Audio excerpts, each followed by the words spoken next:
আমি হচ্ছে একটা মেহেদি ফেস্টে এবার হেনা আর্টিস্ট হিসেবে কাজ করেছি। তো সেখানে যাওয়ার জন্য একটু সুন্দরভাবে পরিপাটিভাবে যাওয়ার জন্য, যেহেতু বাঙালি ফাংশন, তাই আর কি শাড়ি টাড়ি পরে সুন্দর করে যাচ্ছিলাম।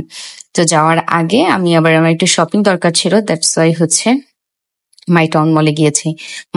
মাই টাউন মলটা এত সুন্দর করে সাজিয়েছে যা বলার বাইরে। কিন্তু সব থেকে দুঃখজনক ব্যাপার, আমি যতবার এখানে যাই ততবার আমি হারিয়ে যাই। আধা ঘন্টার উপরে আমি শুধু হেঁটেছি এক্সিটটা পাওয়ার জন্য খুঁজে। এই হয় অবস্থা।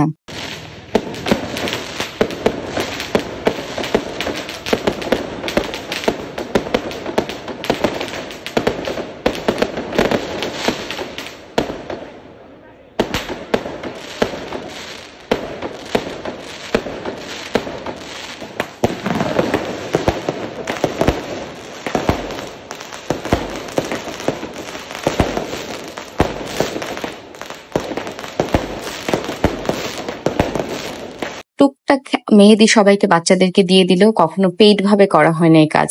আমি নিজেও জানতাম না যে আমি এত সুন্দর করে পারবো। আলহামদুলিল্লাহ, খুব ভালো একটা সময় গেছে। মেহেদি দেওয়ার কারণে আমি আতশবাজি কিছুই দেখতে পারছিলাম না, আর এই তারাবাতিটা আমি জ্বালাতে পারছিলাম না বলে এত বিরক্ত হচ্ছিলাম।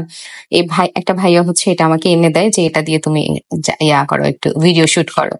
তো তখন হচ্ছে আমি খুবই পছন্দ করি তারাবাতি, মানে সবগুলো আতশবাজির মধ্যে একটা জিনিস আছে যেটা আমি প্রচন্ড পছন্দ করি, আমার খুবই ভালো লাগে। আমি এর আগের বছরও যখন চাঁদ রাত ছিল, আমরা সবাই মিলে, আমার ছোট বোনরা আরো সবাই মিলে, বাসায় সবাই মিলে ছাদে গিয়ে চাঁদ রাতে এভাবে আতশবাজি ফুটিয়েছিলাম। আতশবাজি বলতে তারাবাতি ফুটিয়েছি, জ্বালিয়েছিলাম। আর এবার দেশের বাইরে